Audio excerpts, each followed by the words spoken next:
Merhaba arkadaşlar. Bugünkü çalışmamızda da sizlerle böyle ince bir ipten yazlık bluz çalışması yapacağız. İpim streç bir ip. Şu şekilde. Bu ipten bulamazsanız arkadaşlar bu incelikteki her ipten olur. Yani özellikle yazlık ipler zaten ince oluyor.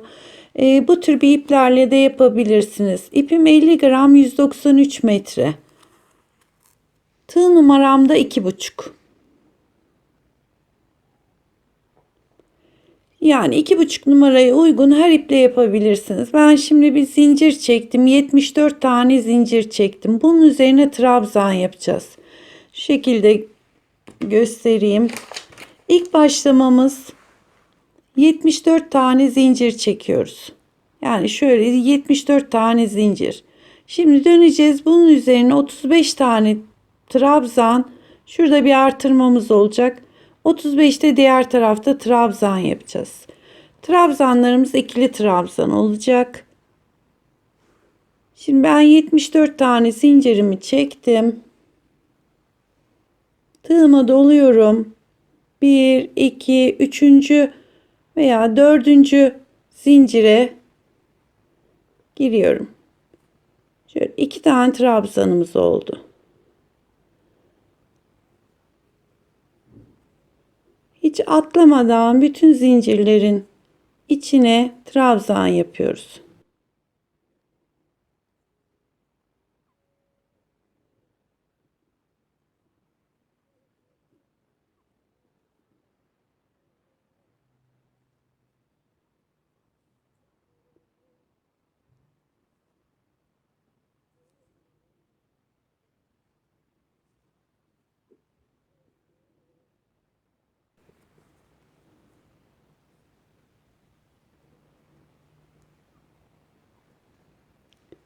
Otuz üç, 34 ve bu da 35. trabzanım.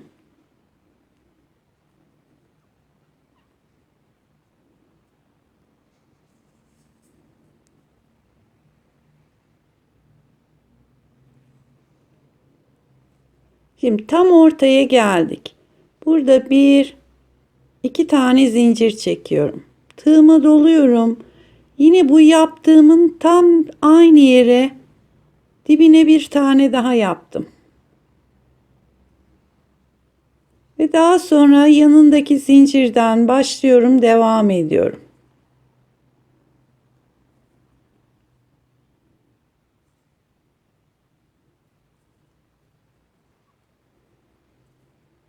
Bir, iki oldu.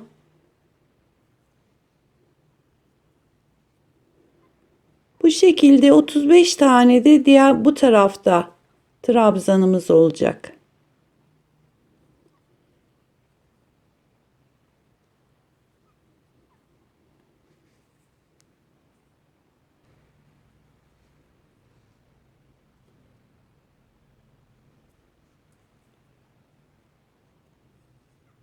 Bu 34. Son trabzanımı yapıyorum.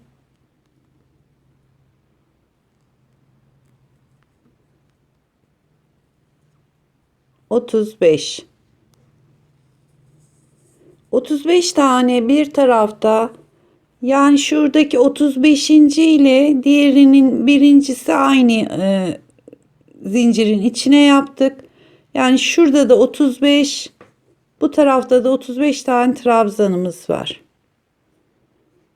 Şimdi 1, 2, 3, 4 zincir çekiyorum ve geri dönüyorum. Hemen dibine değil, bir tane arada boşluk bırakıyoruz. Üçüncüye batıyorum.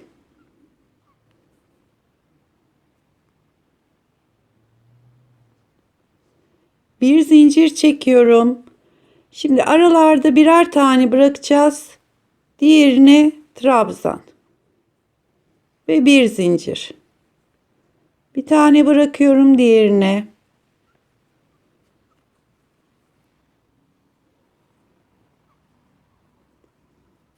Bir zincir çekip arada bir tane boşluk bırakıyoruz. İkinci trabzanın tepesine batıyoruz. Şunu bırakıyoruz bir sonrakine.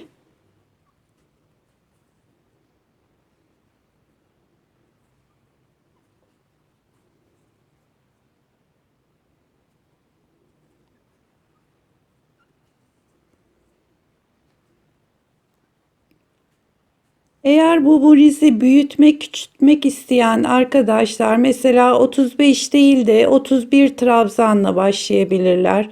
Veya alttaki trabzan sayısını 35 değil, yani çok büyütmek istiyorlarsa 45'e kadar çıkabilirler. Yani bu tamamen sizin yaka ölçünüze bağlı.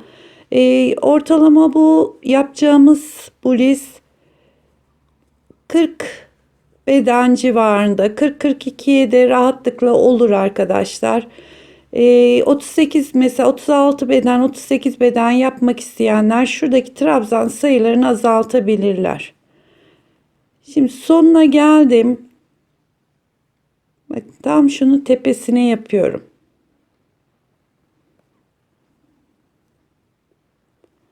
Bir zincir çekiyorum.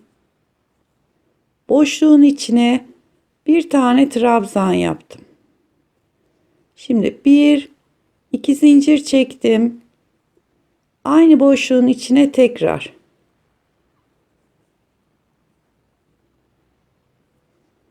Bir zincir çekiyorum. Hemen şuradaki trabzanın tepesine batıyorum. Ve bir zincir çekip bir tane atlayıp diğer tarafı yapıyorum. Bu arada buradaki kafeslerimizi sayalım. 1, 2, 3, 4, 5, 6, 7, 8, 9, 10, 11, 12, 13, 14, 15, 16, 17, 18 tane kafesimiz var. Ve şurası da tam ortamız. Diğer tarafta da yine 18 tane böyle kafesimiz oluşacak.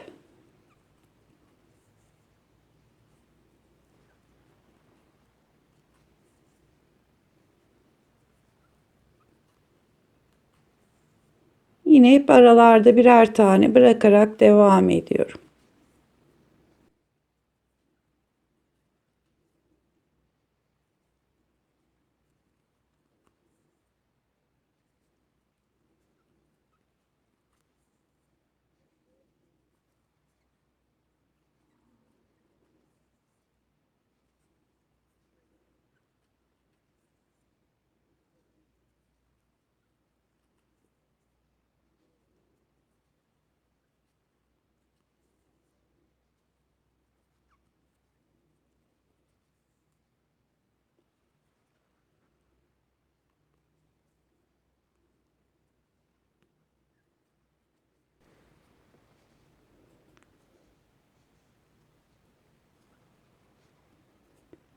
Sıranın sonuna geldiğimizde tam şu kenardaki zincirin tepesine trabzanımızı yapıyoruz.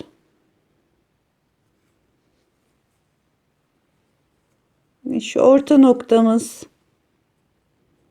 Daha sonra 1, 2, 3, 4, 5, 6, 7, 8, 9, 10, 11, 12, 13, 14, 15, 16, 17, 18 tane de bu tarafta kafesimiz var.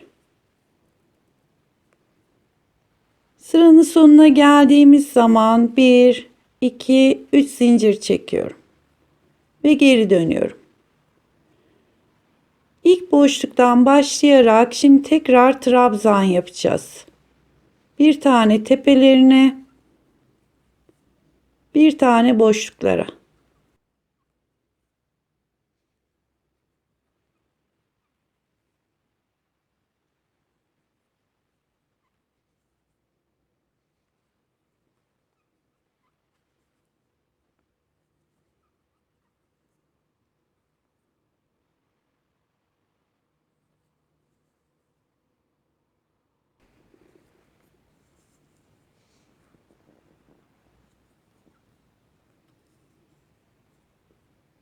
Bakın şurası tam orta noktamız. Şimdi bunun tepesine bir tane yaptım.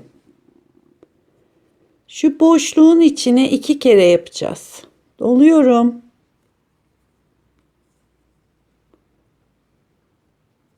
Bir tane yaptım. Tekrar yapıyorum. Ortadaki boşluğun içine 2 tane trabzan yaptım. Şimdi 1, 2 zincir çekiyorum. Yine aynı boşluğun içine 2 trabzan daha.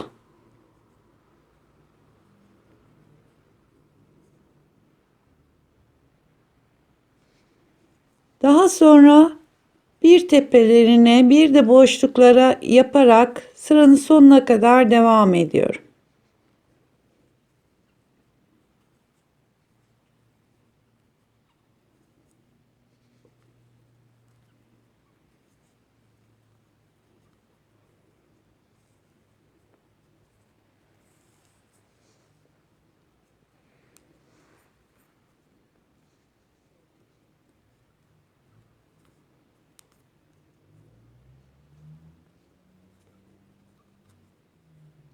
Sondaki boşluğa bir tane yapıyorum ve bir tane de kenardaki zincirin tepesine.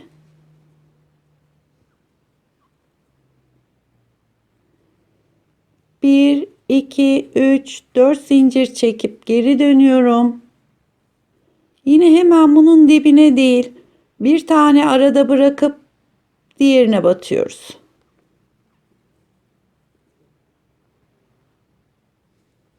Bir zincir çekip bir tane bırakıp diğerine. Aralarda birer tane boşluk bırakarak yine kafeslerimizi hazırlıyoruz bu sıra. Örneğimiz zaten bir sıra trabzan, bir sırada kafesler şeklinde gidiyor.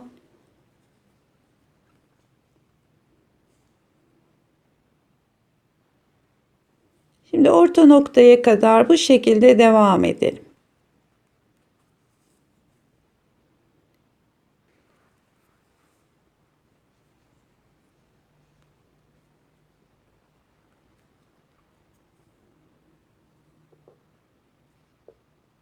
Tam en sondaki trabzanın tepesine bir tane yaptım.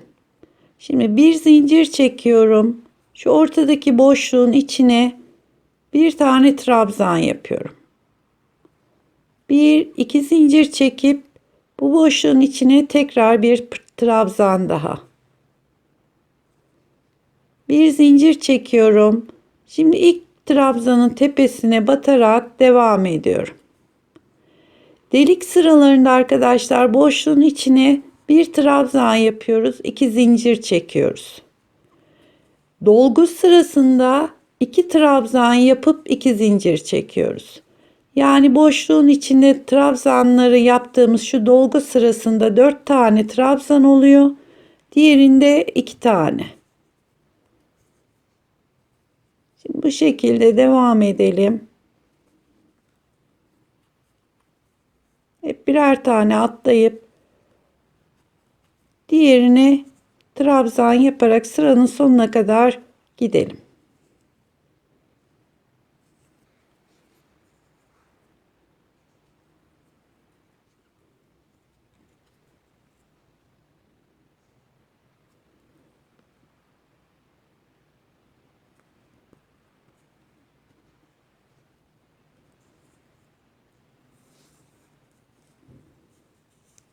Evet, bu kenarı da tamamladık. 1, 2, 3 zincir çekiyorum ve dönüyorum. Yine dolgu olarak gideceğiz. Yani bütün tepelerine ve birer tane de boşlukları olmak üzere ortaya kadar trabzan olarak devam ediyoruz.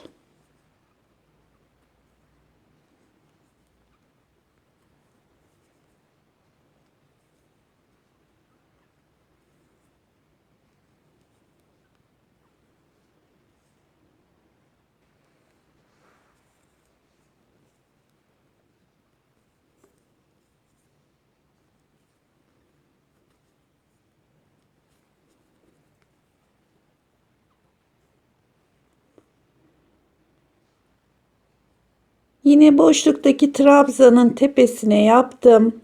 Tam boşluğa geldik. Buraya 2 tane yapacağız.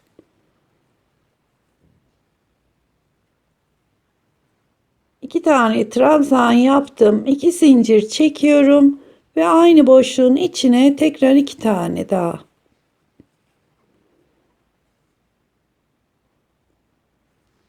Tığıma doluyorum ve ilk trabzanın tepesinden başlayarak sıra sonuna kadar bir boşlukları bir tepeleri olmak üzere devam ediyorum.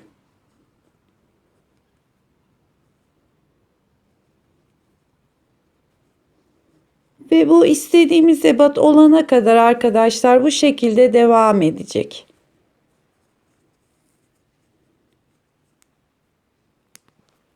Şu kafesleri yaptığımız yerde bir kere yapıyoruz. Trabzanı 2 zincir çekip aynı boşluğun içine bir kere daha. Dolgu sıralarında şu trabzanın tepesine yaptıktan sonra 2 tane trabzan yapıyoruz. 2 zincir, 2 tane daha. Bakın bu şekilde devam ediyoruz. Şöyle daha yakından göstereyim dedim şuraya kadar. Böyle devam edelim arkadaşlar. Ben parçamı bitirdim. Şöyle bir trabzan, bir kafes, bir trabzan, bir kafes olmak üzere şu şekilde 24 sıra ördüm. Bundan 2 tane parçamız olacak arkadaşlar. Biri ön, biri de arka. Aynı şekilde, aynı sayılarla şöyle 2 parçamız olacak. Belki başka iplerle yaparsınız. Onun için şöyle bir de santim olarak vereyim. Yakamızın tam orta kısmı 10 santim. Şu uzunluğu da ördüğümüz uzunluk 15 santim. Ve en uzun kenarımız yani bitmiş tam ortaya kadar olan kısımda şöyle ölçeyim. 25 santim.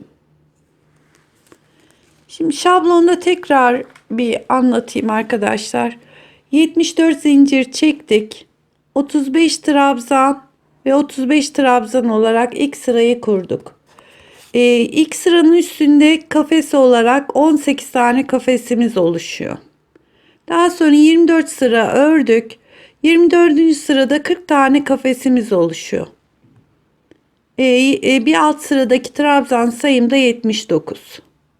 Bakın şu tam orta kısmına kadar olan santim 25 santim. Uzunluğumuz 15 santim. Yakanın yarısı da 10 santim. Yani 10 santim de diğer tarafı. Şimdi bunun biri ön biri arka parça arkadaşlar.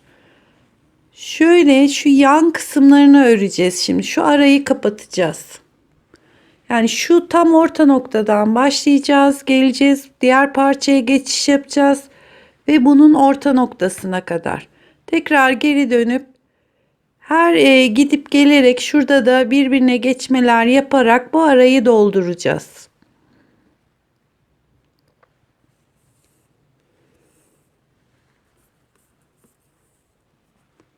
Şimdi ipimde şöyle bir önce bir zincir çekiyorum. Parçamın birini alıyorum. Yalnız şu dolgu yönlerine dikkat edin arkadaşlar. Yani ikisi de şu trabzanlarımız düz yönde olsun. Bu parçanın orta noktasına girdim. Birleştirdim ve 1, 2, 3, 4, 5 zincir çekiyorum. Şimdi trabzan sırasındayız. Bir alt sıra kafes olduğu için burada bir tane kafesi atlıyoruz. İkinci kafesin içine trabzan yaparak başlıyoruz.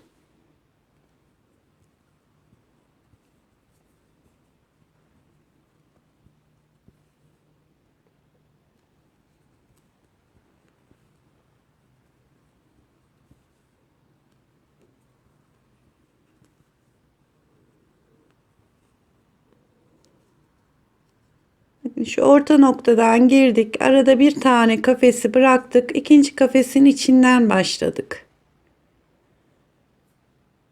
Şimdi böyle bu şekilde şu kenara kadar devam edelim. Şuradan başladık arkadaşlar. Trabzanlarımızı yaptık. Geldik. Tam buradan diğerine geçeceğiz. Bakın. Şunun son trabzan kafesini boş bırakacağız. Diğer parçamızın da ilk kafesini boş bırakacağız. Şuraya geçiş yapacağız.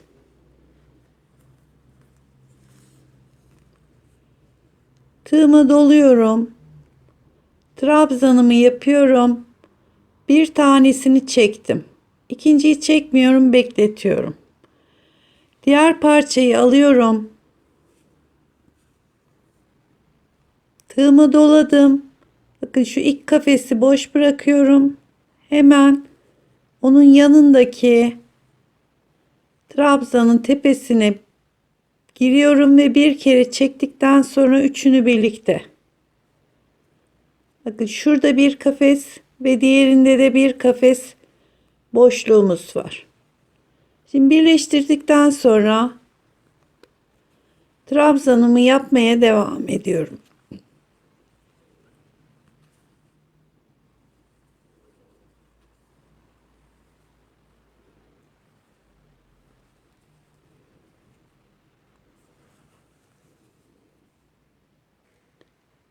Şimdi sıranın sonuna geldik. Aynı diğer başta başladığımız gibi şurası orta noktamızdı. Bir tane kafes boş bırakmıştık. İkinci kafesin içine yapmıştık. Burada da şurası tam orta noktamız. İlk kafesimizi boş bırakacağız. Onun yanındakine son trabzanımı yaptım. Tığıma bir, iki kere doluyorum. Tam orta noktaya girdim. 1, 2, 3, 4 kere de geri geldim. Şimdi 1, 2, 3, 4 zincir çekiyorum. Geri dönüyorum. Alttan 1, 2, 3 tane boşluk atlıyorum. Dördüncüye ilk trabzanımı yapıyorum. Bir zincir çekiyorum ve kafes sırasındayız. Birer tane boşluk bırakarak orta noktaya kadar bu şekilde devam ediyorum.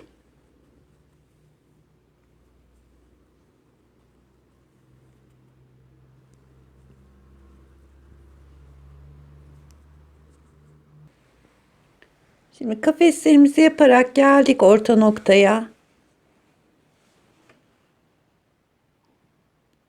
Şimdi bir tane buraya yapacağım ve buradan sonra buradakiyle arada 1, 2, 3, dördüncüye batacağım. İkisini birlikte alacağım. Yani şimdi şunu yaptım, bir boşluk bıraktım. Buradaki trabzandan bu arayı birleştireceğim.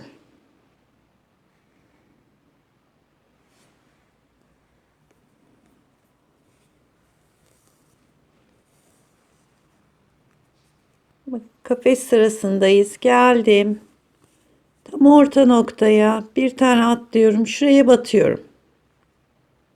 Ve bir tane trabzan çekiyorum. İkinciyi çekmiyorum. Tekrar doluyorum.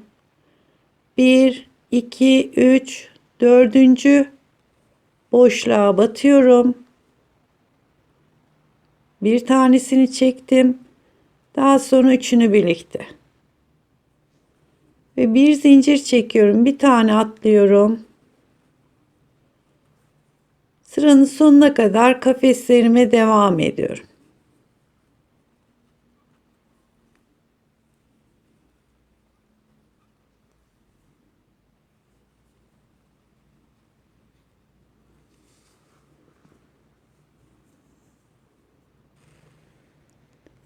Sıranın sonuna geldik. Son kafesimi yaptım. 2 kere doluyorum. 1, 2, 3 tane trabzanımız var altta. Yani şu boşluğa giriyorum.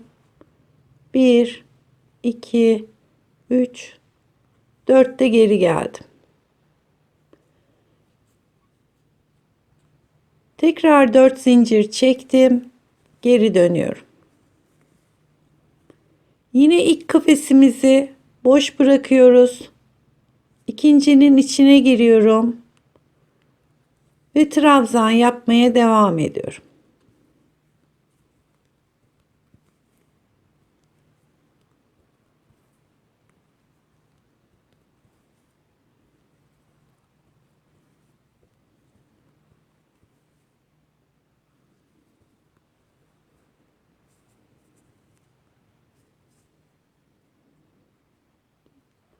Şurası orta noktamızda arkadaşlar. 1, 2, 3 kere dönüş yaptık.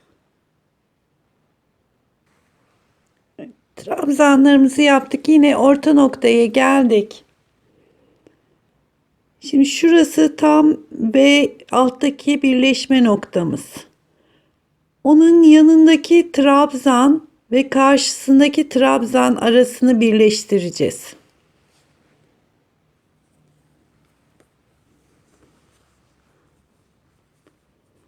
Bakın şuradaki V'miz.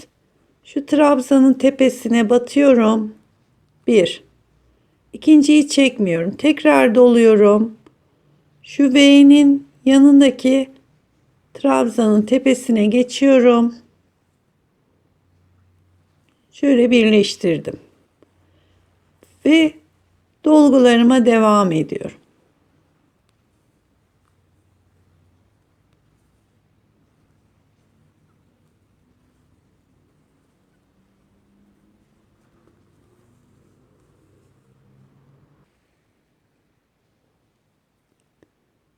Sıranın sonuna geldik. Yine bir tane kafes boş bırakıyorum. Yanındaki kafesin içine bir tane yaptım. Tığıma yine bir iki kere doluyorum. Şuradaki boşluğun içine giriyorum. 1, 2, 3, 4 kere de geri geldim. Tekrar 1, 2, 3, 4 zincir çekiyorum. Ve dönüyorum. 1, 2, 3, dördüncü tepeye batıyorum. Boşluğa batıyorum. Ve şimdi tekrar kafes sırasındayız. Bir zincir çektim. Bir tane atlıyorum. Diğerine.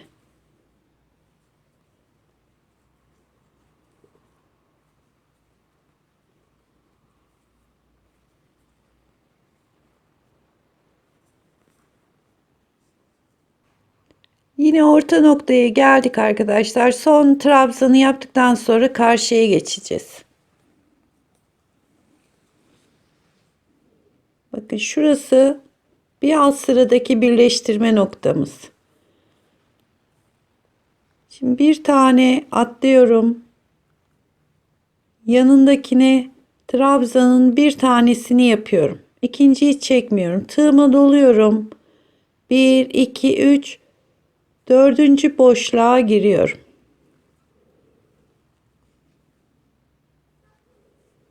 Ve bir zincir çekiyorum. Yine bir tane atlıyorum. Kafeslerimi yapmaya başlıyorum.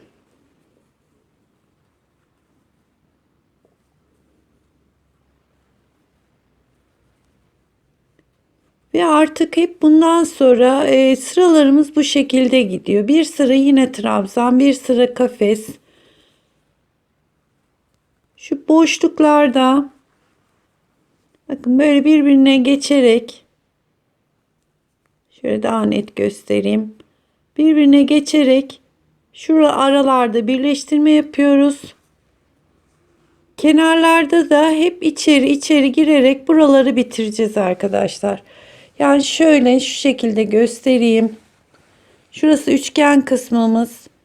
Gidip gelip böyle bu şekilde şuralarda birleştirmeler yaparak şu kısmı kapatacağız. Bunu yaparken arada bir kontrole gitmekte fayda var. Yani bu tarafta kaç kafes varsa diğer tarafta da aynı sayıda kafesleriniz, trabzan sayılarınız eşit olsun. Arada bir de sayarak devam ederseniz muntazam olacaktır. Şimdi aynı bu şekilde birleştirerek şu kısmı kapatalım. Son sıramız kaldı arkadaşlar. Şu ilk trabzanda başlamıştık. 1, 2, 3, 4, 5, 6, 7, 8, 9, 10, 11, 12, 13, 14, 15 sıra. Şimdi şurayı da trabzan delik kafes sırasını yapacağız. Ve bu parçamız bitmiş olacak.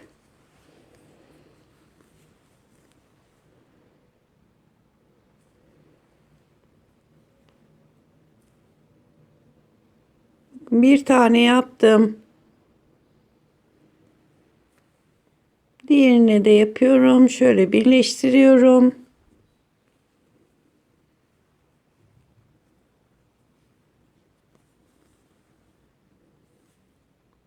Bu kısmımız bitmiş oldu. İpimizi içinden çekiyorum. Şuraya kilitledim.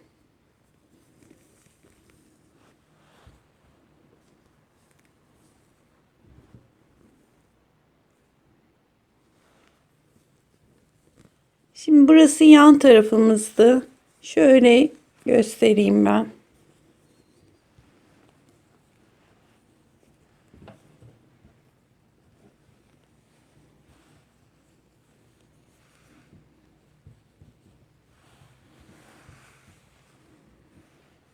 Bakın şu yan parçayı örerek şurayı bir düzleştirdik arkadaşlar.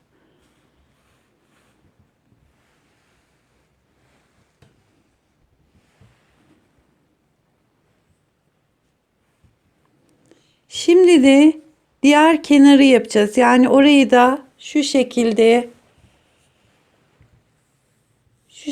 düzleştireceğiz. Aynı bu taraf gibi. Başlarken yine trabzanın düz tarafından başlıyoruz. Bakın ilk başladığımız yer bu taraf.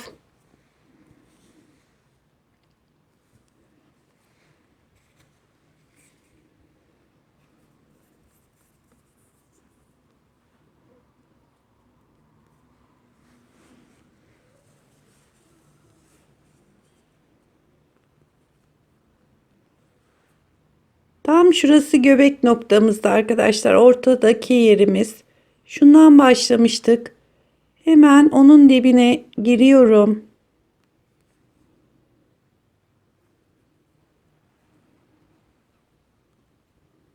Dört zincir çektim.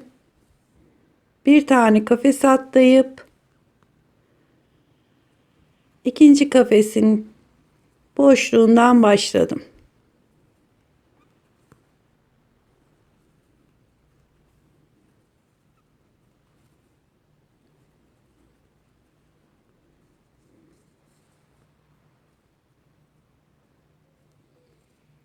İkisinin başlama yeri de tam şu orta noktamız oldu.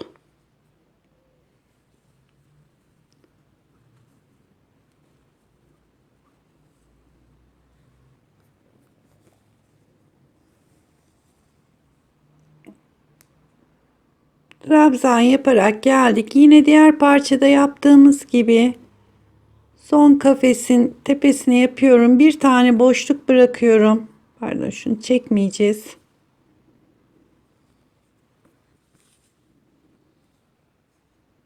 Yine bir tane boşluk bırakıp trabzanın tepesine battım ve 3 ilmeği birlikte çekiyorum.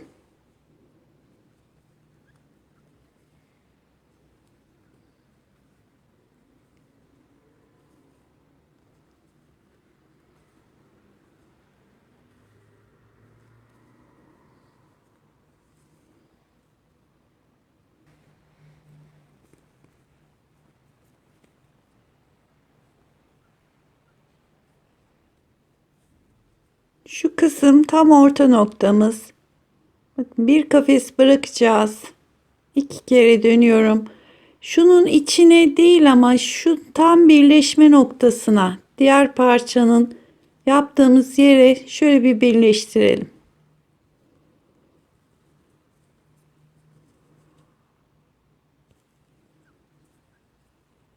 Dört zincir çekip geri dönüyoruz.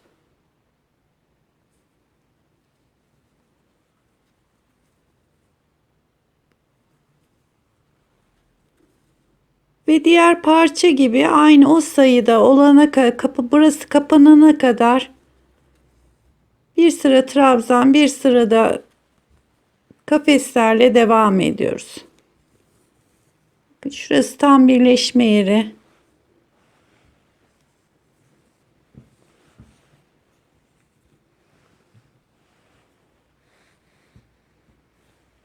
Şimdi de bu kısmı tamamlayalım. İki parçamız tamamen bitmiş olsun arkadaşlar.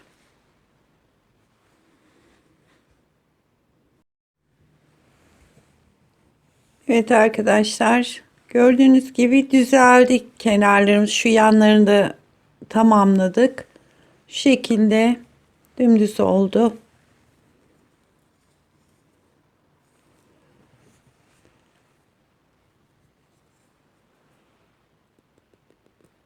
Şimdi kol etrafından ve yakaya doğru bir sık iğne yapacağız.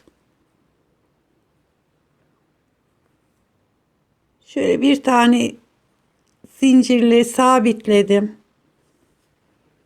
Tığımı doluyorum. Bütün bu kenardaki trabzanların içine ve boşluklara ikişer tane şöyle dolayarak sık iğne yapıyorum.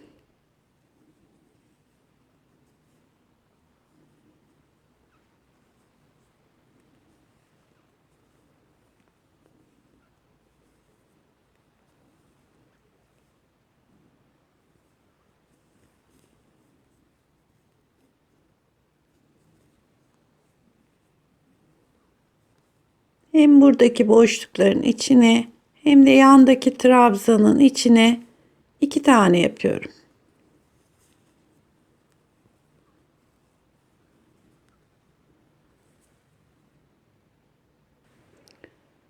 Şimdi şu uç noktadan başladık. Koltuk altına doğru sık iğne ile geliyoruz. Burada bakın ilk başladığımız nokta var. Birer tane trabzan bırakmıştık. Şimdi buradakinin içine iki tane yapıyorum.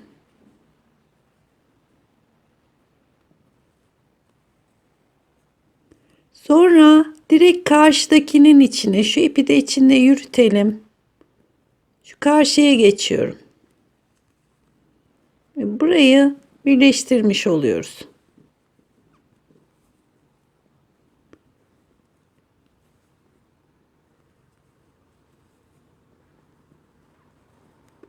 Yine bütün boşlukların içine de ikişer tane sık iğne yaparak diğer başa kadar gidiyoruz.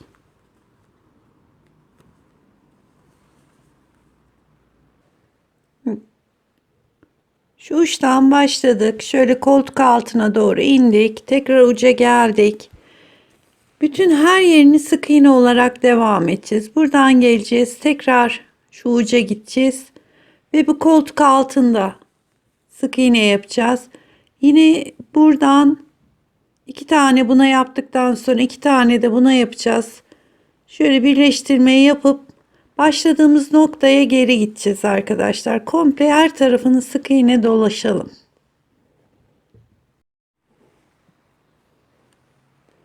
Buradan başlamıştık arkadaşlar. Bütün etrafını sık iğne olarak tamamladık. Yine başladığımız noktaya geldik.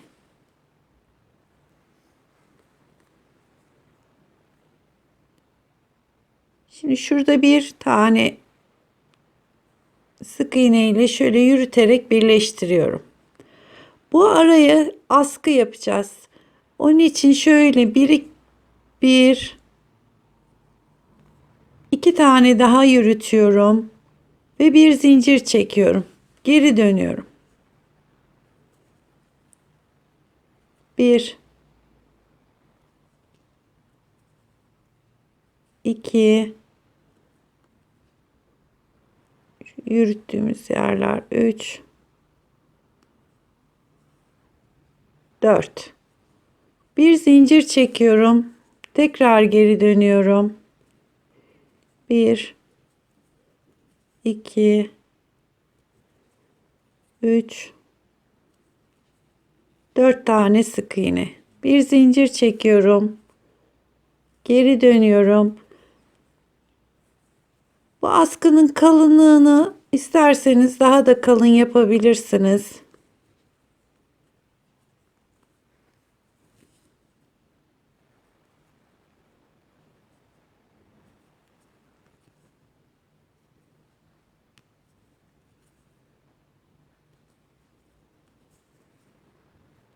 Evet, bu şekilde askı boyumuz olana kadar devam ediyoruz.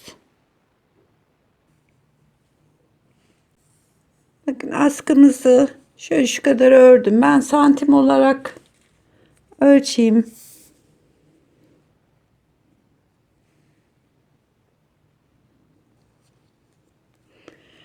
25 santim askı olana kadar ördüm. Yani bu şöyle katlayınca şu şekilde. Askıyı ördüm. Ucundaki ipiyle arka tarafına bu askımızı dikeceğiz.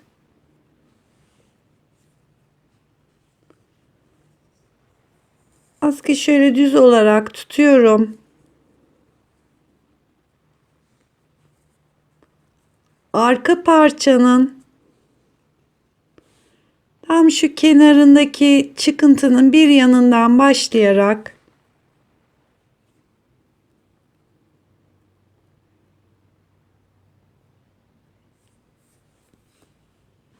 askımızı da buraya dikiyoruz.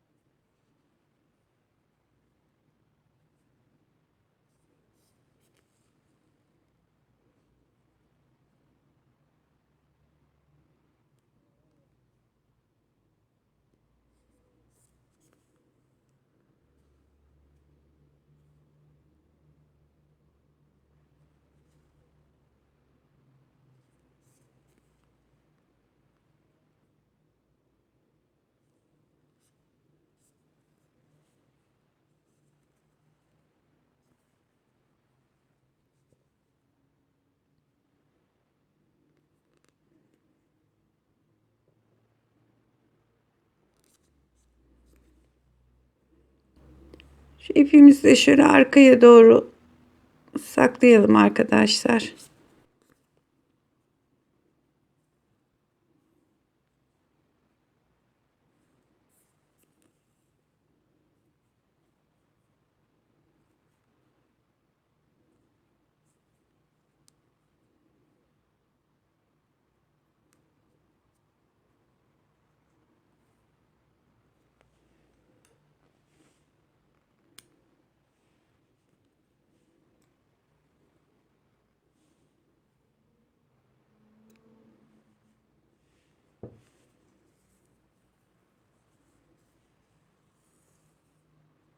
Evet, diğer askıyı da hazırladım ben şu şekilde.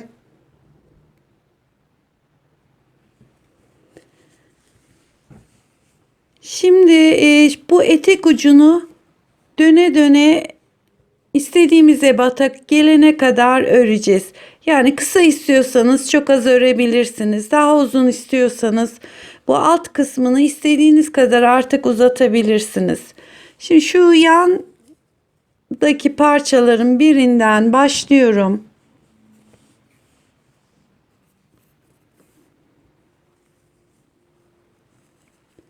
Bakın şurada bitirdiğimiz ip var. Oraya hemen ekliyorum ipimi. 1, 2, 3, 4 zincir çekiyorum. Buradaki boşlukların içine trabzan yapacağız arkadaşlar.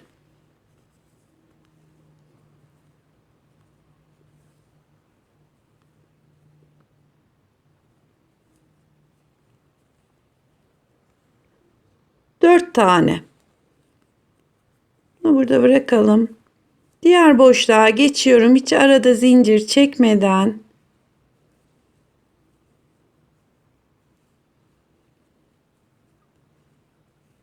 Dört tane de bu boşluğa yaptım. Hiç zincir çekmeden diğer boşluğa geçiyorum.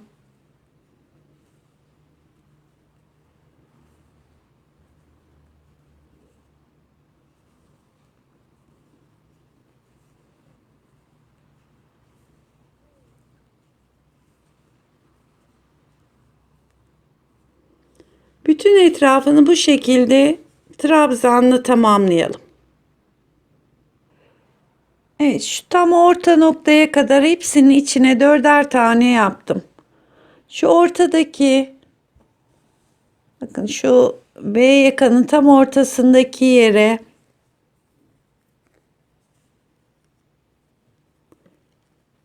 iki tane yapıyorum. Diğer boşluğa geçiyorum.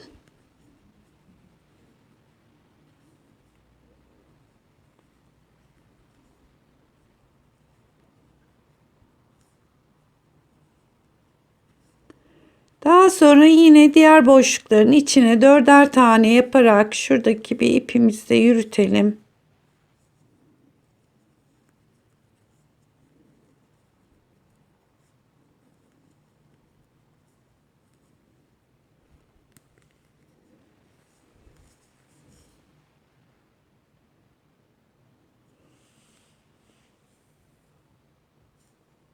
Hepsine 4'er tane yaparak geliyoruz arkadaşlar.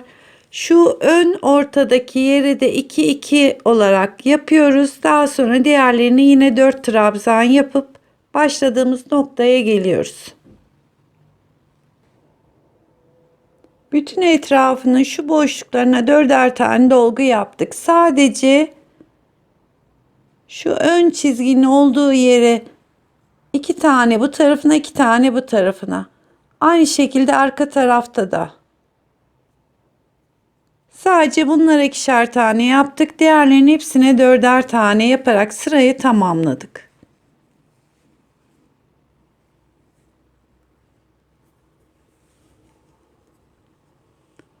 Şimdi ilk yaptığımız zincirin şöyle tepesine giriyorum ve birleştiriyorum.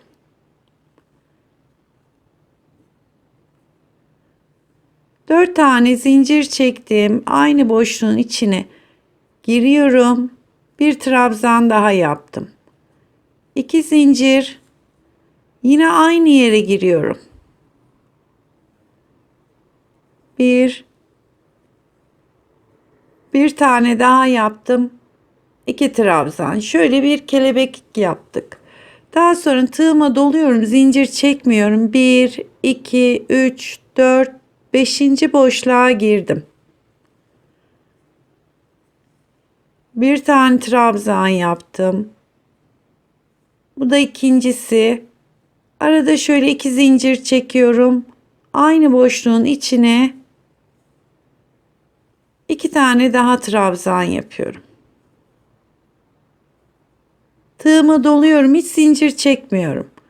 1, 2, 3, 4, 5. boşluğun içine giriyorum. Önce 2 tane, sonra 2 zincir. Aynı battığımız yere batıyoruz arkadaşlar. 4 tane trabzanı aynı yere yapıyoruz. Zincir çekmeden 1, 2, 3, 4, 5. boşluğa giriyorum.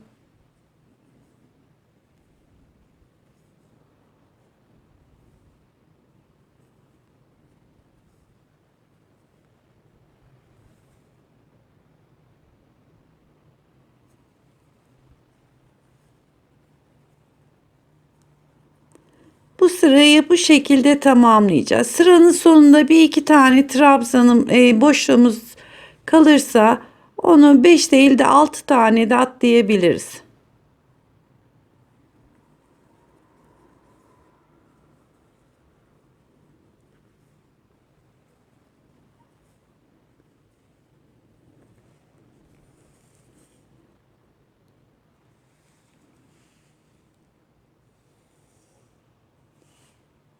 Şimdi sıranın sonuna geldik.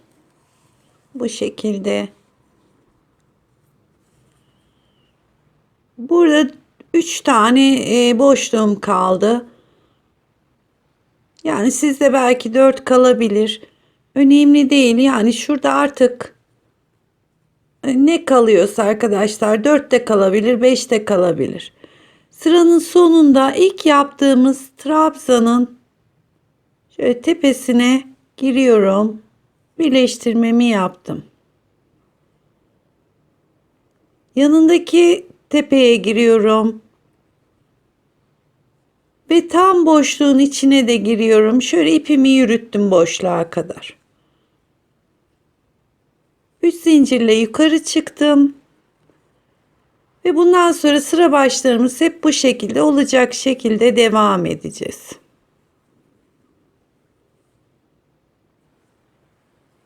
Araya yine zincir çekmeden diğer kelebeğin ortasına geçiyorum.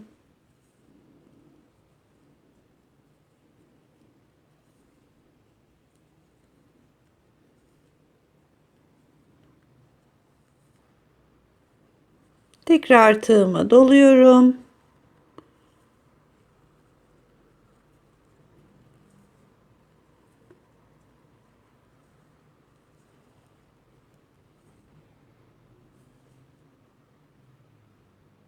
Bir alt sıradaki kelebeğin tam ortasına girdim. 2 tane trabzan yapıyorum. Yine 2 zincir çekiyorum. Aynı boşluğun içine 2 tane daha trabzan yapıyorum.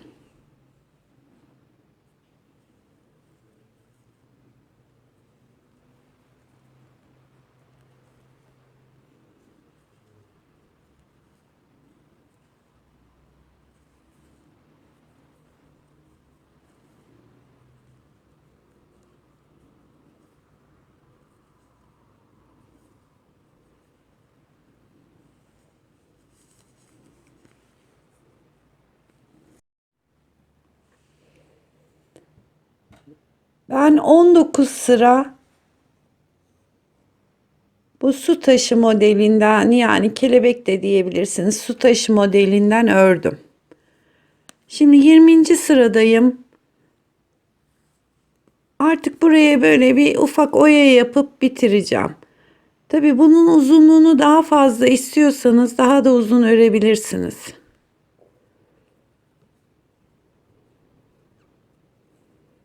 İçine girdim. 3 zincir çekiyorum. Buradaki boşluğun içine 6 tane trabzan yapacağım.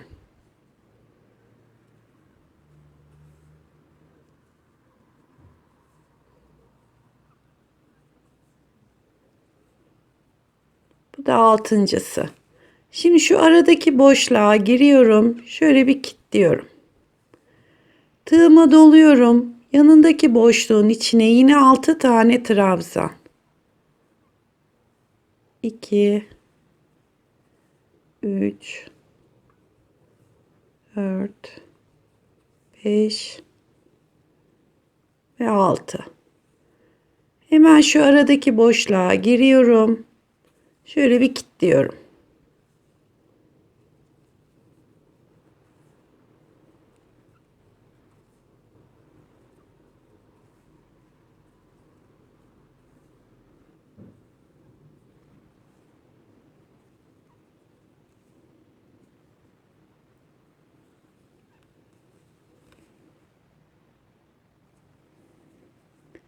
Şu gördüğümüz boşlukların içine 6'şar tane trabzan yaparak böyle minik bir oya yapıp bu rezimizi bitirmiş olacağız. İsteyen kol kenarına da aynı şekilde yapabilir.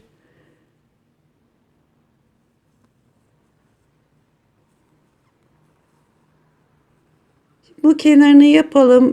Kol kenarının askı kısmına bakalım. İstersek ben bir deneyeceğim. Güzel durursa kol kenarına da yapacağım aynısından. Şimdi bu şekilde bu sıramızı tamamlayalım.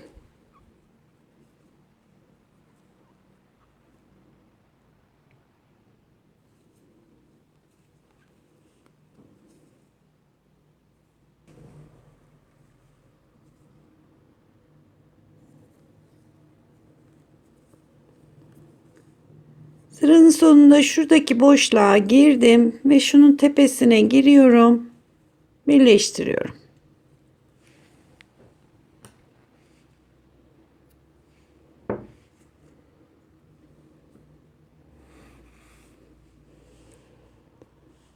Bu arada arkadaşlar ben şu kolun sadece kenarına da yaptım. Güzel oldu. Yani isterseniz yapabilirsiniz. İsterseniz de böyle direkt bırakabilirsiniz kol kenarına.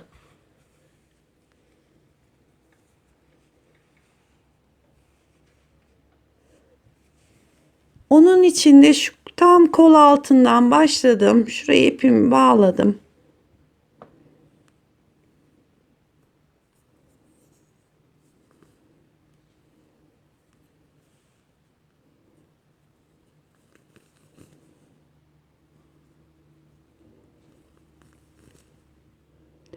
Yani tam bir sayısı yok aslında bunun. Şuradaki aynı boşluğun içine 2 3, 4, 5 ve 6 kere aynı boşluğun içine girdim. Şöyle biraz ileri birkaç tane sık iğne atlayarak battım. Yani tam sayarak gitmiyorum da şöyle göz kararı şu kol kenarındaki sık iğnelerin içine bu 6 taneyi hep aynı yere yaptım.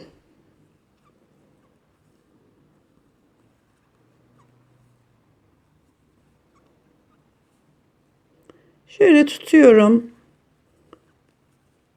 Şu şekilde battım. Tekrar buraya battıktan sonra biraz ileri gidiyorum. Bu sefer buradaki sık iğnenin içine 6 tane.